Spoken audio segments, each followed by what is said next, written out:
So I'm having a chat with Erin Kinsey. How are you? I'm good, hanging in there. Good, good. We have been playing a new single of yours called "I Ain't Crazy." Tell us a Oh bit about the yeah. single. Well, first of all, thank you. And yeah, that song came from a very real place, unfortunately.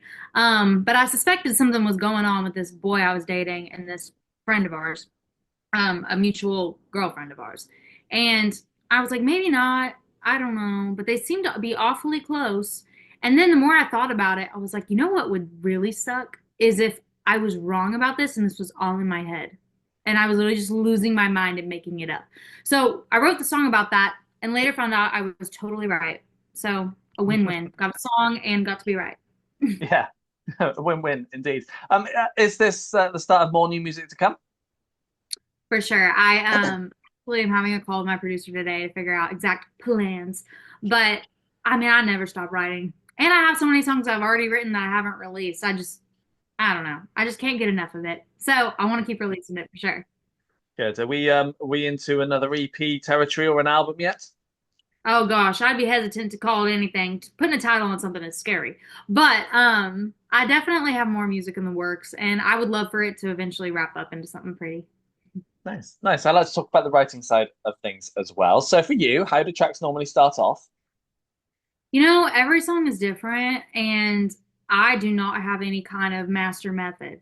But a lot of songs start from a title in my phone. I'll just have like an idea or like a concept and I think that might be cool to put in a song. So I have a notes app in my phone and it Mhm. is forever long and has ideas that are the worst and ones that I can't wait to write one day. And then sometimes I'll go back and see a bad idea and be like, wait, actually we could do it like this and it would be good. And then I have a bunch of voice memos of just like melody things I've come up with. And then sometimes I walk in a room and one of the people I'm writing with has an idea or even like a track that they'll play and they're like, we should do something with this. So it's kind of nice to like start a million different ways because I feel like it helps you get a bunch of different products and a bunch of different Hmm. songs and they come together differently. So they're all unique. But yeah, I do not have some master method I follow. Fair enough. Fair enough. Tell us a bit about the lyrics as well. How important are they to you, and are they pretty straightforward to make work for your music, or can it be a challenge? I mean, that kind of depends on the song too. Like, there's ones that are wordier or faster, which can be tougher to get the words in, or there's ones that are, you have like a hard rhyme or something that can be complicated. But for me, more than a certain rhyme or melody, like, I just want us to say the important things. Hmm. So, I feel like over the last year, just trying to say it, not be so fancy with it, but just kind of say what you want to say, has been a method I've stuck to. And it's really helped performing the songs and recording them and doing them live, really being able to relate to them because I feel like I'm just talking in song. So it's been fun to kind of lean into that more recently. Nice, nice. And people want to see you playing your tracks live. You've got a few shows lined up over in the States and Canada as well. Bet you can't wait to be doing some shows again.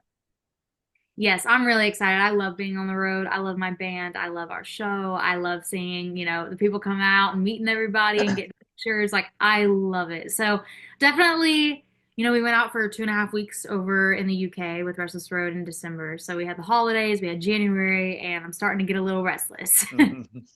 Yeah, yeah, I can well imagine. And the dates you've got booked in at the moment are kind of dotted around. There's nothing kind of solid block wise. Are you planning on doing some touring anytime soon?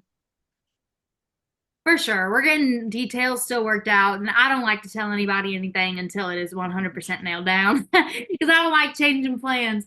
But yeah, there's definitely some stuff in the works, and I was on the road a ton last year. So Mm. also leaving time to like write and record and make sure I can get like videos and all of the other things that we do. That's the thing about being an artist is there's so many different things to do. So you got to make Yeah, sure you carve out the time to do it all, or you will miss it. yeah. So do you think this year's going to be a little bit quieter in comparison to last year when it comes to doing shows? Probably for the first few months, but Mhm. after that, I do not think so. You just don't know it yet. Good. Festivals as well, because we'll be hitting summer quite soon. So any plans for those? Yeah. Yeah, I'm playing two festivals in Norway and one over in the Netherlands, which will be super fun. And then filling out some stuff in between that as well. But there will be some international traveling and trying to get some stuff booked out while we're all the way over there, knocking out some more Mhm. things as well. But it'll be fun. Yeah, good, good. Is there anywhere you've not been to yet that you want to get to?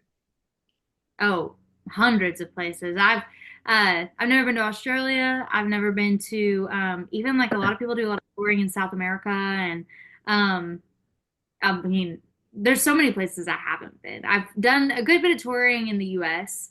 I've This will be my first show in Canada at the end of April, so I'm excited for that.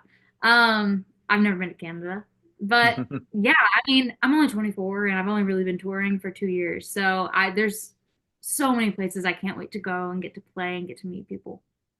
Yeah, yeah, nice. And even though you've only been touring and kind of been more professional for the last few years, you started music quite early, I believe.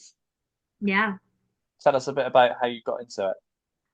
Yeah, I got a guitar for Christmas when I was 13. It's the most basic story ever. But I got one after I was in a bunch of piano lessons. I wanted to quit. And my parents, told me to pick up another instrument, so I chose guitar.